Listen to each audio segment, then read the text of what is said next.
Hey team, hope y'all are having a great Monday so far. I wanted to sit down and help you guys get excited for this week because, truth be told, our jobs are pretty awesome. We get to change people's lives. We are professional life changers. So we should be more excited than anything in the world to make this the best week ever. So what I wanted to do today was be a little bit brief, but I have some notes written down from this book that I finally finished. I don't know if it's backwards on the screen or not for you guys, but it's Selling with Noble Purpose, How to Drive Revenue and Do Work That Makes You Proud. This book, along with many other sales books that I've read, have been total game changers for me, as I've told you guys, because I never got into this business to be in sales. I got into this business to help people, to help change people's lives. And that's what this book really focuses on. You guys can see my cat right there behind me somewhere. Anyways, that's what this book really focuses on. And it really helps you to understand how important what we do is and how noble what we do is and how much purpose it gives our lives. And I know that all of us have, including myself, there's times where we get wrapped up in thinking about the wrong things. We get wrapped up in numbers. But ultimately, I know the reason why we all want to do this is to help people. So I wanted to just kind of read you guys a few notes that I wrote down that I thought would really help you guys. So the first thing that this book talks a lot about is, hang on, my notes are not making sense. Okay. So whenever you're talking to people that, may be joining your challenges, you don't want to focus on products. You don't want to focus on what they're currently using now and how what we have compares to that. What you want to focus on is how our product fits their goals and needs. Again, focus on them first, not the product. Don't lead with a product. What you want to also do is when you're talking to your challenge prospects, talk to them about customers who are facing similar struggles. Share stories with them. I always tell you guys, I always say this, facts tell, stories sell. People want to know that our product is working for other people in similar situations to them and how it addresses the specific challenges that they have. That's the key. Because if they don't feel like the challenge group is going to fill a goal or a need that they have, then they're not going to spend their money on it. So our job is to not lead with our product and to not try to shove it down their throats. Is to be a consultant and ask lots of questions and figure out what their goals are, and then we'll know if our challenge group can fit a goal or a need that they have. So let me just open up the book real quick because there's something I wanted to read to you guys from it on page 139. So I wanted to tell you guys secondly about scripts. And this chapter is about mistakes that we make in sales. And this is mistake number 1, assuming that sales calls are commercials. So I'm just going to read to you what this says. Okay, so they're talking about the salespeople.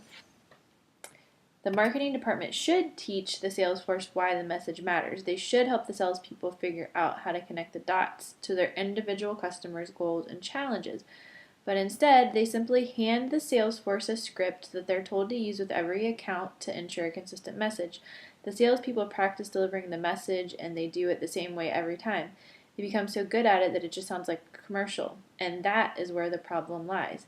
Customers hate commercials. Sales interactions aren't meant to be commercials. They're meant to be an interpersonal interaction between two human beings. The minute a salesperson starts sounding like a prescripted commercial, customers turn them off.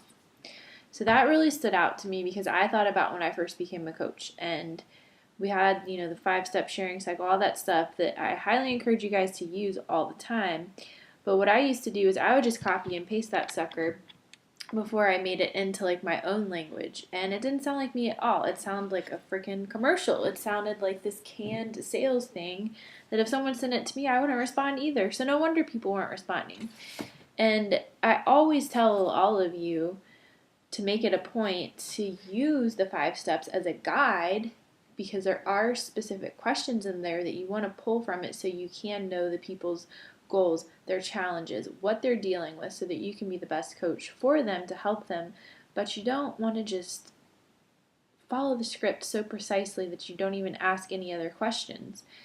Every conversation that I have with every potential customer is different. I'm still going to ask the same 5 questions in the 5 steps, but I'm going to ask more questions to dig deeper to figure out what's going on. And that's just something that you will learn over time, and you can work with your sponsoring coach on becoming better at that, because it does just take practice.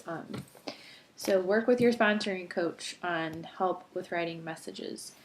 And then the last thing I wanted to read to you guys was something I read earlier today as I was finishing this book.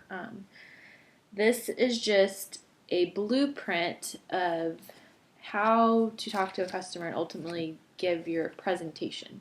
Now, it's presentation because in this book they're talking about doing phone calls and stuff, but for us a presentation would be inviting someone to a challenge or presenting the coaching opportunity. So number 1, what you want to do first is you want to summarize the critical customer information, their goals, their challenges, and then what success and lack of success looks like to them. This is ultimately what the 5-step sharing cycle does, you guys.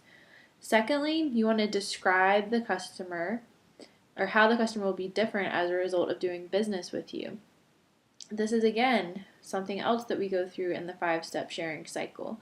You want to repeat their goals back to them, what their struggles were, what they shared with you. You want to repeat that back to them and describe to them how what we have is going to fill that goal or need that they have and make their life better. And share stories with other people that have done the same. And lastly, then you can include the details and logistics, but that is the very last step. So if someone asks you for price at the very beginning, I do not answer them because we don't even know if it's a good fit for them or not. I always say exactly that. The price depends on the product that you go with. I can help you get a great deal, save 25% off, but why don't we talk about your goals first so that we can see if this is even a good fit for you or not? Or you can just simply say that. Why don't we talk about your goals first so we can see if this is even a good fit or not? So I really just wanted to mention those few things to you guys. The first thing, like I said, don't focus on shoving our product down someone's throat. Focus on their goals and their needs. Secondly, when you're using the scripts, use them as a guideline. Make it sound like you. Work with your sponsor on the messages. And the last point is focusing on all the things that the 5-step sharing cycle go through, sharing stories, making sure that you make it clear how this challenge group fills their goal or needs, and then sharing logistics at the end. So, hope this helps you guys. We really, like I said, we are in the most amazing business ever, and we have to remember that. We have to focus on why we're doing this, and that's helping people. So that's what I'm really going to be driving all the time now, you guys. I'm really going to be driving you guys to remember, how are you going to impact that person's life? What are you going to do to change that person's life? How are you going to change their life? And that's what you have to find out. You have to ask them a lot of questions so you can figure out exactly what they're going through so that you're inspired to help them lose that weight so that they can get their dream job or have kids or whatever it may be. That is when you're going to become even more inspired in this business to reach through and help people, and that's what it's all about, you guys. So I hope this helps. Have a great day. Talk to you soon. Bye.